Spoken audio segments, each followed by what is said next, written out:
அனைவருக்கும் வணக்கம். மிக நீண்ட காலத்துக்கு பிறகு மட்டக்களப்பில் ஊடக நண்பர்களை சந்திக்கிறதுக்கு ஒரு சந்தர்ப்பம் கிடைத்திருக்கு.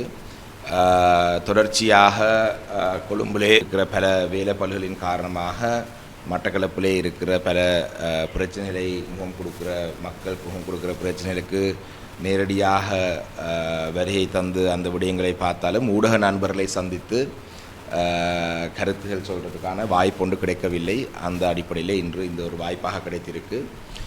மிக முக்கியமாக மட்டக்களப்பு மாவட்டம் சம்பந்தப்பட்ட ஒரு சில விடயங்களை முன்வைக்கலாம் நினைக்கின்றேன்.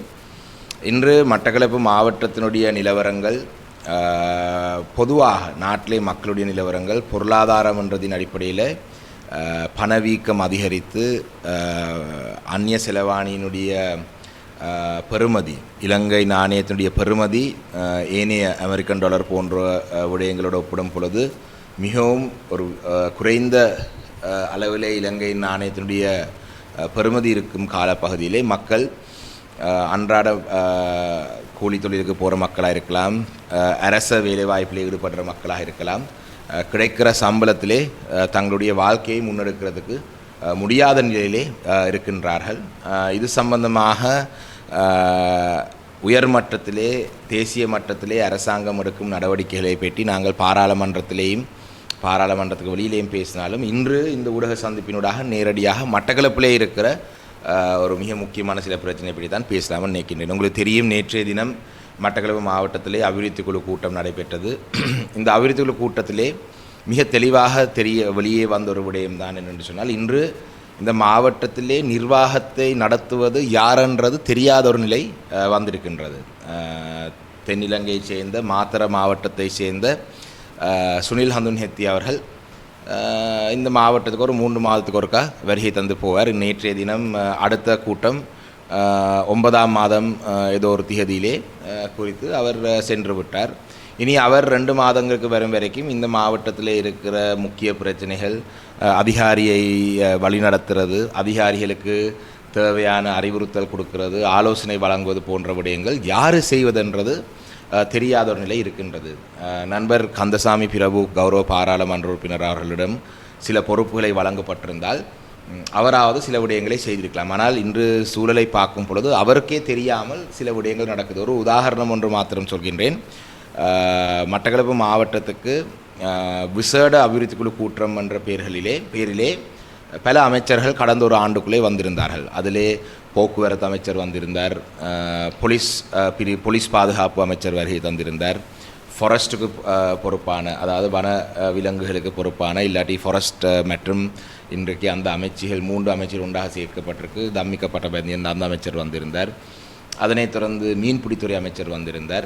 இதிலே குறிப்பாக மீன்பிடித்துறை அமைச்சர் வந்த பொழுது மட்டக்களப்பிலே களுவங்கேணி பிரதேசத்திலே, அதிலே களுவங்கேணியிலே ஏற்கனவே இந்த எரிபொருள் நிலையம் சம்பந்தமாக சில சர்ச்சைகள் போய்கொண்டிருக்கு. அந்த விடயம் சம்பந்தம் இன்றைக்கு நான் பேச விருப்பப்படவில்லை. ஆனால் அந்த குறிப்பிட்ட அந்த களுவங்கேணியிலே இருக்கிற அந்த மீன்பிடி அமைச்சுக்கு சொந்தமான அந்த நிலையத்திலே ஒரு புதிய ஐஸ் ஃபேக்ட்ரி அமைக்கிறதுக்கு 25 மில்லியன் ரூபா நிதி அன்று அமைச்சர் வந்த பொழுது வாத பிரதிவாதங்களுக்கு பிறகு இல்லை, அது அந்த பிரதேச மக்களுடைய மீனவருடைய தேவை என்றதின் அடிப்படையிலே அது ஒதுக்கப்பட்டது.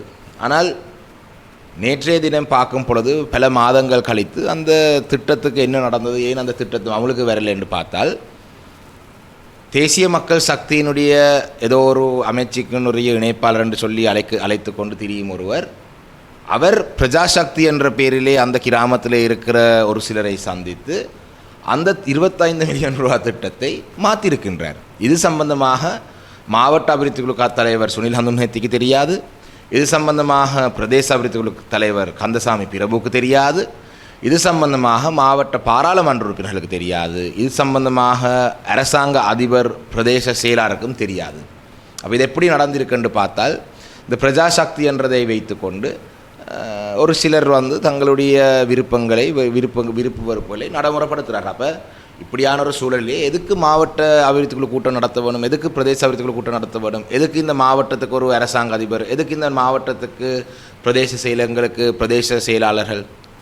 அந்த திட்டத்தை மாற்றி ஏதோ ஒரு வீதி அபிவிருத்திக்காக மாற்றி விட்டதாக நேற்றைய தினம் அந்த கூட்டத்திலே நாங்கள் அறியக்கூடியதாக இருந்தது. இதிலே வீதி அபிவிருத்தி சம்பந்தமாக தேவையான நிதிகளை வழங்குவோம், வீதி அபிவிருத்திக்கு தேவையான முன்மொழிவுகளை வழங்க சொல்லி வீதி அபிவிருத்தி சம்பந்தமான அமைச்சர் வந்த பொழுது கோரிக்கை முன்வைத்திருந்தார். அவர் பிரதேச அபிவிருத்தி குழு கூட்டம் ஊடாக உங்களுடைய கோரிக்கைகளை அனுப்பினால் அதை நாங்கள் செய்யலாம். இதுவரைக்கும் அவ்வாறு செய்த வீதிகள் எதுவும் இல்லை. ஆனால் அவர் சொல்லியிருந்தார், அப்போ மீன்பிடித்துறை அமைச்சர் மட்டக்களப்புக்கு வந்து, அதாவது பிரதி அமைச்சர் தான் வந்தவர், மட்டக்களப்புக்கு வந்து எடுக்கப்பட்ட ஒரு தீர்மானம், முன்மொழியப்பட்ட ஒரு முன்மொழிவு மாற்றப்பட்டிருக்கு. அப்போ இப்படி இது ஒரு சிம்பிள் ஒரு சாதாரண ஒரு உதாரணம் மாத்திரம்தான். இது மாத்திரமல்ல, ஜனாதிபதி அவர்கள் வந்த பொழுது மட்டக்களப்பில் இருக்கிற போரதீவு பட்டு அம்பலாந்துறை பிரதேசத்திலே போரதீவு பட்டிலே இருந்து முக்கியமாக வெள்ளாவளி சந்தியிலே இருந்து உகன பிரதான வீதி வரைக்கும் பக்கி அல்ல திவுலான வீதி என்று அழைக்கப்படுற அந்த பிரதான வீதியை புனரமைக்கிறதுக்கு ஜனாதிபதி அவர்கள் நிதி ஒதுக்கீடு செய்திருந்தார். அதே நேரத்திலே வாயாளர் நிதி ஒதுக்கீடு செய்திருந்தார். அதே நேரத்திலே தாமரப்பூ சந்தியிலே இருந்து மணல்பட்டி சந்தி வரைக்கும் வில்லுக்குளம் பாதை புனரமைக்கிறதுக்கு நிதி ஒதுக்கிறதாக சொல்லியிருந்தார். அந்த வேலை திட்டங்கள் சம்பந்தமாக நேற்று பார்க்கும் பொழுது கடிதம் ஒன்று அனுப்பப்பட்டிருக்கு. ஆனால் நேஷனல் பிளானிங் டிபார்ட்மெண்ட்டுடன் உரையாடி அந்த நிதியை பெற்றுக்கொண்டதாக இதுவரைக்கும் தெரியவில்லை. இது மாத்திரமல்ல, முக்கியமான பாலங்கள் புனரமைப்பு செய்வது சம்பந்தமாக ஜனாதிபதியினுடைய கூட்டத்திலே ஜனாதிபதி நேரடியாக இணக்கப்பாடை தெரிவித்திருந்தார். மகிழவட்டுவான் பாலம் புதிதாக அமைக்க வேண்டும். இந்த பாலம் சம்பந்தமாக தித்வா புயல் வந்த காலப்பகுதியிலே இருந்து இந்திய அரசாங்கத்தினுடைய அனுசரணையிலே பேலி பிரிட்ஜ் என்று அழைக்கப்படுற அந்த தற்காலிகமான பாலம் அமைக்கப்படுறதாக சொல்லி ஒவ்வொரு கூட்டத்திலேயும் இந்த பேலி பிரிட்ஜ் அமைக்கிறதாக சொல்லப்படுகின்றது. இந்த கூட்டத்திலேயும் சொல்லியிருக்கிறார்கள், மட்டக்களப்பு அவர்கள் விஜயம் செய்திருக்கிறார்கள், அவர்கள் பார்வையிட்டு போயிருக்கிறார் என்று சொல்லப்படுது. ஆனால் அது ஒரு தற்காலிகமான பாலம். ஆனால் நிரந்தரமான பாலம் ஒன்றை அமைக்கிறதுக்கு ஜனாதிபதி அவர்கள் சொன்னார், தித்வா புயலால் பாதிக்கப்பட்ட அந்த பாலங்கள் புனரமைப்பதற்கான நிதி இருக்கின்றது, அதனூடாக இந்த பாலத்தை புனரமைக்கிறதுக்கு ஆரம்ப கட்ட நடவடிக்கை எடுக்க சொல்லப்பட்டது. ஆனால் இதுவரைக்கும் அந்த விடயம் சம்பந்தமாக இந்த நடவடிக்கையும் எடுக்கப்பட்டதாக தெரியவில்லை. அது மாத்திரமல்ல, மண்டூர் குருமம்பலி பாலம் அமைக்கிறது சம்பந்தமாக உங்களுக்கு தெரியும், இது பல தசாப்தங்களாக இந்த தேவை சம்பந்தமான கோரிக்கை முன்வைக்கப்பட்ட நிலையிலே இந்த பாலம் அமைக்கிறது சம்பந்தமாக அடிக்கல் நாட்டு விழா எல்லாம் நடந்தது. நாங்கள் அந்த சில விமர்சனங்கள் கடந்த காலத்தில் செய்யல் என்ற விமர்சனங்களை ஏற்றுக்கொள்கிறோம். ஆனால் இந்த ஜனாதிபதி வந்ததுக்கு பிறகு ஃபீசிபிலிட்டி ஸ்டடி ஒன்று செய்வதற்கு நிதி ஒதுக்கி இருக்கிறோம். அதை செய்ய சொன்னதுக்கு பிறகு வீதி அபிவிருத்தி அதிகார சபையினுடைய பொறியியலாளரோ யாரோ ஒரு அதிகாரி, வார அதிகாரி யாருன்னு எங்களுக்கு இப்போ தெரியாது. ஏனென்றால் ஒரு கூட்டத்துக்கு ஒரு புதிய அதிகாரி வருவார். கூடுதலானவர்கள் பெரும்பான்மை சமூகத்தை சேர்ந்த அதிகாரிகள் தான் வருகை தருவது. அவர்கள் கிழக்கு மாகாணத்திலே கவனம் எங்கே செலுத்துகிறார்கள் என்று பார்த்தால் அது மக்கள் புரிந்து கொள்ளட்டும். கிழக்கு மாகாணத்திலேயும் 3 மாவட்டங்கள் இருக்குது, மூவின மக்களும் வாழ்கிற மாவட்டம். இதிலே தமிழ் பேசும் மக்களுடைய பிரதேசங்களை விட ஏனைய பிரதேசங்களில் அவங்க வேலை செய்கிறார் என்ற சந்தேகம் எங்களுக்கு இருக்கின்றது. இந்த மண்டூர் பாலம் சம்பந்தமாக அவர் நேற்றைய தினம் கூட்டத்தை சொல்கிறார், சோஷியல் இவாலுவேஷன் செய்ய வேண்டும். அதாவது மண்டூர் பாதைக்கும் பற்றுப்பு பாலத்துக்கும் இடையில் இருக்கிறது 8 கிலோமீட்டர் தூரம். இந்த 8 கிலோமீட்டர் தூரத்துக்கு ஒரு பாலம் தேவையான்றது சம்பந்தமாக தங்களுடைய வீதி அபிவிருத்தி அதிகார சபை அதை ஆய்வு செய்வதாக. இது வீதி அபிவிருத்தி சபை ஆய்வு செய்கிற விடயமல்ல. இது இந்த பிரதேசத்தில் இருக்கிற பிரதேச மக்களுடைய பிரதிநிதிகள் நீண்ட காலமாக இது தேவை இருக்கின்ற நாட்டிலே ஜனாதிபதி அவர்கள் இதுக்கு ஆய்வு செய்ய சொன்னதுக்கு பிறகு இதை நடைமுறைக்கு கொண்டு வராமல் இருக்கிறார்கள். இதிலே நான் சொன்னது போல் இதுக்கு அனைத்துக்கும் காரணம் இன்றைக்கு இந்த மாவட்டத்துக்கு பொறுப்பான ஒருவரும் இல்லை. அரச அதிகாரிகள் தாங்கள் விரும்பியபடி வேலைகளை செய்கிறார்கள். விரும்பியபடி வேலைகள் செய்கிறன்றதில் சிலர் சொல்லலாம், இல்லை அரசியல் தலையீடு இல்லாமல் அவர்கள் சுவாதீனமாக வேலை செய்யலாம். ஆனால் அப்படி இல்லை. ஒரு மாவட்டத்தில் இருக்கிற அதிகாரிகளை வழிநடத்துவதற்கு, மாவட்டத்தில் வேலை திட்டங்களை முன்மொழிவுகளை நடைமுறைப்படுத்துவதற்கு அது ஒரு எஃபிஷியண்ட்டான அது அந்த வேலைகள் எப்படி போவதென்றதை ஆராய்ந்து அந்த வேலை திட்டங்களில் வந்து 2 மாதத்துக்கு ஒருக்கா 3 மாதத்துக்கு ஒருக்கா சுனில் சதுன்ஹெட்டி மாவட்டத்துக்கு வந்து அந்த வேலைகளை செய்வதென்றது என்னை பொறுத்தளவிலே இந்த மாவட்டத்தினுடைய எதிர்காலம் ஒரு நல்ல எதிர்காலமாக இருக்கும் என்று நான் நம்பவில்லை. ஏனென்றால் இதிலே அடுக்கடுக்காக பிரச்சனைகளை பேசிட்டு போகலாம். குறிப்பாக மயிலத்தமடு மாதவனை மேய்ச்சத்தரை சம்பந்தமாக நேற்றைய தினம் மகாவலி அதிகார சபையினுடைய அதிகாரி சொல்கின்றார், ஒரு உயர்நீதிமன்ற தீர்ப்பு இருக்குது, அந்த தீர்ப்பின் அடிப்படையிலே தாங்கள் அந்த புதிதாக ஆவணங்கள் வைத்திருக்கிற என்று சொல்கிறவர்களை தாங்கள் ஆவணங்களை பரிசோதனை செய்வதற்கு போவதாக சொல்லியிருக்கிறார்கள். இதே மகாவலி அதிகார சபைக்கு எதிராக நான் வழக்கு வைத்து அந்த வழக்கினூடாக ஏறாவூர் நீதிமன்றத்துக்கு ஆவணங்களை அவங்களுக்கு ஆவணங்கள் இருக்கா இல்லையான்னு பார்க்குறதுக்கு ஒரு கால அவகாசம் வழங்கப்படுது. ஊடக நண்பர்களுக்கும் தெரியும் இது சம்பந்தமாக, நீங்களும் ஒரு சிலர் உங்களையும் வழக்கிலே அவர்கள் போட்டிருந்தார்கள். அப்போ நீதிமன்றங்கள் இந்த ஆவணங்களை பார்க்குறதுக்கு காலம் கொடுத்து அந்த ஆவணங்களை பார்த்து அவர்களுக்கு எந்த ஒரு ஆவணம் இல்லை என்றதின் அடிப்படையிலே அவங்களே அந்த பிரதேசத்திலிருந்து வெளியேற்ற சொல்லி மகாவலி அதிகார சபைக்கு சொல்லப்பட்டது. இப்பொழுது ஜனாதிபதி கூட்டத்திலே சொல்கிறார், மகாவலியில் இருக்கிற அந்த 1500 ஏக்கரை காணியை விடுவித்து மேய்ச்சத்தரைக்கு வழங்க சொல்லி. அதையும் நான் ஏற்றுக்கொள்ளவில்லை. நாங்கள் கேட்டது 6000 ஏக்கர் 3000 ஹெக்டேர் தான் நாங்கள் கேட்டது. 1500 ஏக்கர் விடுவிக்க சொல்லி சொன்னார். ஆனால் அதிலே கருத்து ஒரு சில வேறு கருத்தில் இருக்கின்றது. இல்லை, அந்த 1500 ஏக்கரை முதல் எடுத்து அதுக்கு பிறகு மீதி எடுக்கலாம் என்றெல்லாம் சொல்லப்பட்டது. ஆனால் இன்று வரைக்கும் இந்த 1500 ஏக்கர் விடுவிக்கிற சம்பந்தமாக ஆரம்ப கட்ட நடவடிக்கை நடைபெறுது என்று சொன்னாலும் இது நடைபெற்ற போல தெரியல. ஆனால் அந்த காலப்பகுதியிலே அதே மேய்ச்சத்தரை இருக்கிற பிரதேசத்திலே பெரும்பான்மை சமூகத்தை சேர்ந்தவர்கள் வந்து இன்று மீண்டும் பயிர் செய்வ நடவடிக்கையில் ஈடுபடுறார்கள். அப்போ இதிலே ஒரு கட்டத்திலே மகாவலி அதிகார சபை இந்த காணியை விடுவித்தாலும் அந்த விடுவித்த காணிக்குள்ள 1500 ஏக்கருக்குள்ள குடியேற்றம் ஒன்று தான் குடியேற்றத்துக்காக விடுவிக்கப்படுமே தவிர மேய்ச்சத்தரைக்காக விடுவிக்கப்படும் என்ற நம்பிக்கை எனக்கு இல்லை. ஏனென்றால் இந்த மாவட்டத்திலே கிட்டத்தட்ட 13 ஆண்டுகளாக பல பிரச்சனைகளை கையாண்டவர் என்ற அடிப்படையில் நான் சொல்கின்றேன். கெவிலியாமடு பிரதேசத்திலே இதே போல தான் ஃபாரஸ்டினுடைய காணிக்குள்ளே மேய்ச்சத்தரையாக பட்டிப்பல போரதீவு பட்டு பிரதேசத்தில் இருக்கிற பண்ணையாளர்கள் பயன்படுத்தின அந்த காணியை 2015ஆம் ஆண்டு காலப்பகுதிக்கு பிறகு குறிப்பாக விமல வீர திசாநாயக் என்ற கோட்டாபே ராஜபக்ஷ அவருடைய ஜனாதிபதி கீழே இருந்த அமைச்சர் அவர்கள் நேரடியாக முந்திரி நாட்டுவதுக்கென்று சொல்லி பெரும்பான்மை சமூகத்தை சேர்ந்த சிவில் பாதுகாப்பு படையை சேர்ந்தவர்களுக்கு அந்த பிரதேசத்தில் இருக்கிற காணிகளை 2021ஆம் ஆண்டிலிருந்து பிரித்து கொடுத்தார். இன்று அதுக்கு சட்ட நடவடிக்கை நாங்கள் எடுக்க சொல்லி அழுத்தம் கொடுத்து ஃபாரஸ்ட் என்ன செய்திருக்குன்னு சொன்னால் அந்த காணியை விடுவித்து அந்த காணியை விடுவித்தா பிறகு அதில் சட்ட நடவடிக்கை எடுக்கிறதுக்கே வெறும் இல்லை என்றால் அந்த காணி ஆக்கிரமிப்பு நடக்குது, ஃபாரஸ்டுடைய கட்டுப்பாடு இருக்கும் பொழுது இப்போ காணியை விடுவித்து பிரதேச செயலாளர்கள் வழங்கும் பொழுது குடியேற்றமோடு சேர்த்து தான் அந்த காணி விடுவிக்கப்பட போகுது. அப்போ அந்த காணியை மீண்டும் சட்ட நடவடிக்கை எடுத்து அவர்களை எப்படி எழுப்புறதுன்றது ஒரு பெரிய சவாலான விடயம். இப்படியாக இந்த விடயங்கள் சம்பந்தமாக அடுக்கடுக்காக சொல்லிட்டு போகலாம். ஆனால் இதிலே நான் சொல்ல முன்வரும் விடயம், இந்த மாவட்டத்தை பொறுப்பாக ஜனாதிபதி அவர்கள் மாவட்டத்திலே ஒருவரை பொறுப்பாக நியமிக்க வேணும். இல்லாவிட்டால் இந்த மாவட்டத்திலே இருக்கிற சின்ன சின்ன பிரச்சனைகளை கூட நிர்வாக ரீதியாக இருக்கிற பிரச்சனையை கூட தீர்த்து கொள்வது ஒரு சவாலாக வரும். இதனூடாக எங்களுடைய மட்டக்களப்பு மாவட்டத்தில் இருக்கிற மக்கள் பாரிய அசௌரியங்களுக்கு எதிர்காலத்திலே முகம் கொடுக்க வேண்டியதாக வரும் என்றதையும் இந்த இடத்தை சொல்லிக்கொள்கிறேன். உங்களுக்கு தெரியும், நீதிமன்றத்திலே வழங்கப்படுற ஒரு தீர்ப்பு சம்பந்தமாக நாங்கள் விமர்சனங்கள் சொல்ல முடியாது. ஆனால் இந்த ஈஸ்டர் குண்டுவெடிப்பு சம்பந்தமாக இன்னும் பலர், அதாவது சரி அந்த நேரத்திலே பாதுகாப்பு அமைச்சராக இருந்த மைத்ரிபால சிறிசேன இன்றும் ஒரு கோமாளியை போல் அங்கிங்கே சுற்றி திரிகிறார். அறிக்கைகள் கொடுக்குறதும் பாட்டு படிக்கிறதும் நீங்கள் பார்த்துருப்பீங்க காணொலியிலே. அவர் தான் அந்த நேரத்தில் பாதுகாப்பு அமைச்சராக இருந்தவர், இராணுவத்துக்கு அனைவருக்கும் பொறுப்பாக இருந்தவர் அவர் தான். அந்த நேரத்திலே பிரதமராக இருந்தவர் இருக்கின்றார் ரணில் விக்ரமசிங்க அவர்கள்.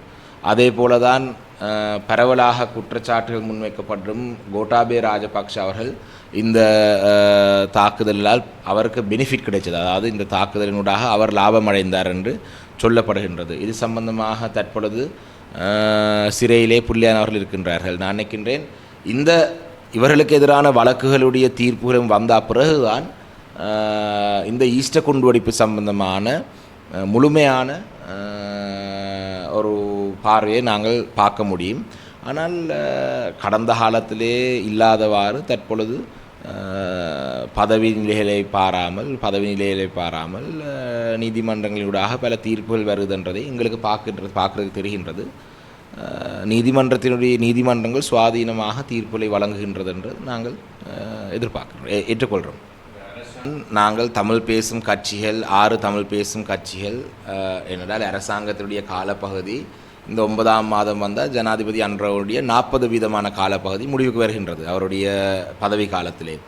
2 ஆண்டுகள் அவருக்கு இந்த விடயங்களை நேர்மையாக அவர் சொன்னதைப் போல செய்வார். அந்த அரசாங்கம் தாங்கள் கொடுத்த வாக்குறுதிகள் சம்பந்தமாக நடவடிக்கை எடுப்பார்கள் என்று நாங்கள் எதிர்பார்த்து நாங்கள் இதிலே சில விடயங்கள் 3 ஆண்டுகளுக்குள்ளே பூர்த்தி செய்வதும் கஷ்டமான விடயங்கள். குறிப்பாக புதிய ஒரு அரசியலமைப்பை கொண்டு வந்து அதை அமுல்படுத்துவதுன்றது ஒரு 3 ஆண்டுகளுக்குள்ளே செய்து முடிக்கக்கூடிய விடயம் என்றதை நான் நம்பவில்லை. குறைந்தபட்சம் 3 ஆண்டுகளுக்குள்ளே செய்து முடிக்கிறதுக்கான முயற்சியில் இவர்கள் எடுக்கலாம். அன்றகுமார திசாநாயக்க அவர்கள் அடுத்த ஒரு சில மாதங்களுக்குள்ளே பாராளுமன்றத்திலே ஒரு அரசியல் பேரவையாக மாற்றி ஒரு புதிய அரசியலமைப்பின் உருவாக்க பணிகளை ஆரம்பிக்கலாம். ஆனால் அந்த விடயங்களை அவர்கள் இதுவரைக்கும் ஆரம்பிக்கலை. மாகாண சபை தேர்தலை பொறுத்தளவிலே ஒரு சில நாட்களுக்குள்ளே வைக்கலாம். என்னுடைய தனிநபர் சட்டமூலத்தை அமுல்படுத்தினால் ஒரு 2 மாதத்திலே மாகாண சபை தேர்தலை நடத்தலாம். சரி, அதுக்குத்தான் சொல்கிறார்கள் பெண் பிரதிநிதித்துவம் கட்டாயப்படுத்தி இல்லை, பெண்களுக்கான ஒதுக்கீடு இல்லை என்று சொல்லி இப்போ புதிய பாராளுமன்ற தெரிவுக்குழு, நான் அங்கம் வகிக்கிற பாராளுமன்ற தெரிவுக்குழுவினூடாக தேர்தல் ஆணையாளருடன் இணைந்து ஒரு புதிய முறைமை ஒன்றை நாங்கள் சொல்லியிருக்கிறோம். பழைய தேர்தல் முறையிலே, வீதாசார தேர்தல் முறையிலே எந்த எல்லை நிர்ணயம் செய்யாமல் புதிய தேர்தல் தொகுதிகளை உருவாக்காமல் பழைய தேர்தல் முறையிலே 87ஆம் ஆண்டு மாகாண சபை தேர்தல் சட்டத்தில் இருந்த அந்த வீதாசார தேர்தல் முறையின் அடிப்படையிலே 25% பெண்களையும் கட்டாயமாக தெரிவு செய்யக்கூடிய வகையான ஒரு வழியொன்றை நாங்கள் சொல்லியிருக்கிறோம். அப்போ பெண்களுடைய பிரதித்துவம் தான் முக்கியம், அதுக்கு தான் அவங்க இழுத்தடிப்பு செய்கிறாங்க இவ்வளோ காலம் சொன்ன அந்த விடயம் உண்மையாக இருந்தால் அந்த பெண் பிரதித்துவத்தோடு வார புதிய தேர்தல் முறையை கொண்டு வந்தால் ஒரு 4 மாதத்துக்குள்ளே தேர்தல் நடத்தலாம். அப்போ இப்படி பயங்கரவாத தடுப்பு சட்டத்தை ஒவ்வொரு 3 மாதம் 6 மாதம் இந்த ஆண்டு அடுத்த ஆண்டுன்னு சொல்லிக்கொண்டு இழுத்து கொண்டிருக்கிறார்கள். அது சம்பந்தமாக GSP + வரி சலுகை இல்லாமல் போகும் பொழுது தான் அந்த அரசாங்கத்துக்கு இது சம்பந்தமான இருக்கிற பாரதூரமான எல்லை தெரியும். அரசியல் கைதிகள் என்று எவருமே இல்லை என்று சொல்கிறார்கள் பாராளுமன்றத்தில். அண்மையிலேயும் அரசியல் நாயக்காரர் சொல்லியிருக்கின்றார். காணி விடுவிப்பு சம்பந்தமாக மட்டக்களப்பிலே 2 காணிகள் விடுவிக்கப்பட்டது. அது முழுமையாக என்னுடைய முயற்சியினாலே விடுவிக்கப்பட்ட காணி. அதை விட்டால் வேறு வடக்கு கிழக்கிலே காணிகள் விடுவிக்கப்பட்டதாக, இராணுவம் வைத்திருக்கிற காணிகள் விடுவிக்கப்பட்டதாக தெரியவில்லை. இப்போ இந்த விடயங்கள் எதுலேயுமே முன்னேற்றம் இல்லாதபடியினால்தான் வரலாறிலே முதலாவது முறையாக 6 தமிழ் பேசும் கட்சிகள், அதாவது 76ஆம் ஆண்டு வட்டுக்கோட்டை தீர்மானத்துக்கு பிறகு அந்த காலப்பகுதியிலே, அதாவது 76 தமிழர் விடுதலை கூட்டணி ஒன்றாக சேர்ந்து தேர்தலில் போட்டி போடுறெடுத்த அந்த தீர்மானத்துக்கு பிறகு 50 ஆண்டுகளுக்கு பிறகு இன்று தான் தமிழ் பேசும் கட்சியில் ஒரு நிலப்பாடுக்கு வந்திருக்கிறோம். இந்த 3 விடயங்கள் சம்பந்தமாக அரசாங்கத்துக்கு அழுத்தம் கொடுக்க வேண்டும் என்று நீங்கள் சொன்னது போல அரசாங்கம் கொடுத்த வாக்குறுதி எதையும் நிறைவேற்றவில்லை. தமிழ் மக்களுக்கு விசேடமாக சிங்கள மக்களுக்கும் கொடுத்த வாக்குறுதியை நிறைவேற்றவில்லை. எரிபொருள் விலை குறைக்க இல்லை, மின்சாரத்துடைய விலை குறைக்க இல்லை, அத்தியாவசிய பொருட்களுக்கு இருக்கிற வரியை இல்லாமல் செய்யவில்லை. ஆனால் தொடர்ந்தும் ஊழலுக்கு எதிரான நடவடிக்கையை தாங்கள் முன்னெடுக்கிறாங்கன்ற நம்பிக்கை மக்கள் மத்தியில் இருக்கிறபடியா சரி, எங்களுக்கு தான் சாப்பாடு இல்லாட்டியும் பரவாயில்லை, அவன் ஜெயிலுக்கு போகிறான் தானே என்ற சந்தோஷத்திலே மக்கள் அமைதியாக இருக்கிறார்கள். ஆனால் எங்களுடைய அடிப்படை பிரச்சனைகள் சம்பந்தமாக, தமிழ் மக்களுடைய பிரச்சனை சம்பந்தமாக எந்த ஒரு முன்னேற்றம் இல்லாதபடினால்தான் 6 தமிழ் பேசும் கட்சியில் ஓரணியாக நின்று நாங்கள் எதிர்வரும் 3ஆம் தேதி காலையிலே ஜனாதிபதியை முதல் கட்டமாகவும் நாங்கள் சந்திக்கிறதுக்கு இருக்கிறோம்.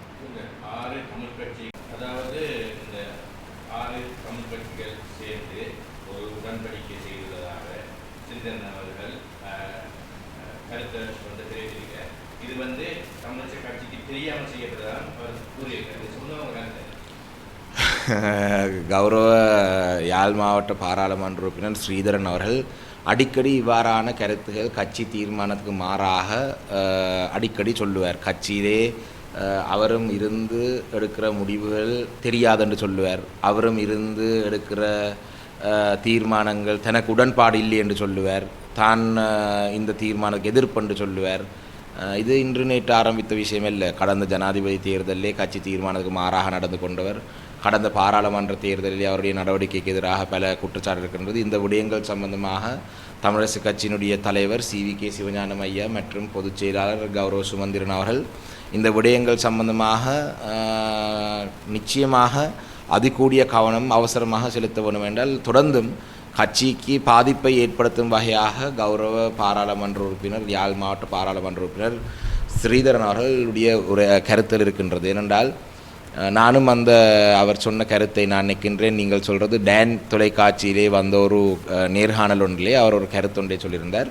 அது முற்றும் முழுதாக பொய்யான ஒரு கருத்து. இது சம்பந்தமாக எங்களுடைய அரசியல் குழு உறுப்பினர்களுக்கும் பாராளுமன்ற குழு உறுப்பினர்களுக்கும் பொதுச் செயலாளர்கள் ஒரு தெளிவான அறிவித்தல் ஒன்றை வழங்கியிருக்கின்றார்.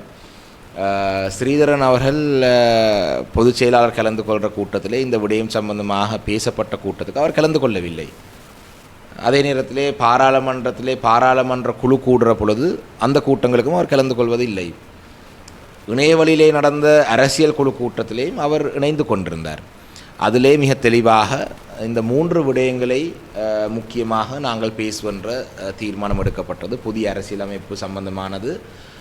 அதிலேயும் புதிய அரசியல் அமைப்பு ஒன்றை கொண்டு வர வேணும், புதிய அரசியலமைப்பை விரைவாக கொண்டு வாங்க என்றது அழுத்தத்தை கொடுக்குறமே தவிர அது புதிய அரசியல் அமைப்பு எப்படி இருக்க போகின்றது, அது என்னவாக இருக்க போகின்றது சம்பந்தமாக இந்த 6 தமிழ் கட்சிகளுக்குள்ளே இந்த உடன்படிக்கையும் நாங்கள் செய்து கொள்ளவில்லை. அது அவருக்கும் தெரியும்.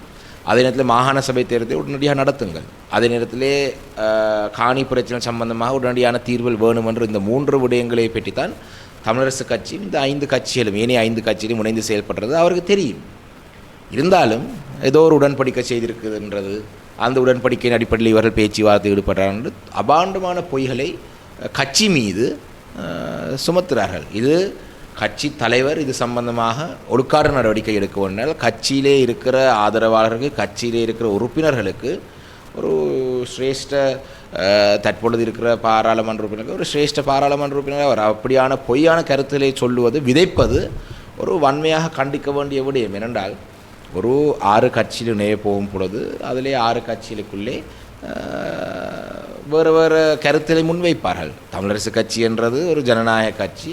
இந்த 6 கட்சிகளுடன் சேர்ந்து போகும் பொழுது தமிழரசு கட்சியினுடைய விருப்பத்தை மாத்திரம் அந்த நிகழ்ச்சி நிலையை கொண்டு வர முடியாது. அதே போல் இன்னொரு சில கட்சிகளுடைய விருப்பங்களை அந்த நிகழ்ச்சி நிலையை கொண்டு வர இயலாது.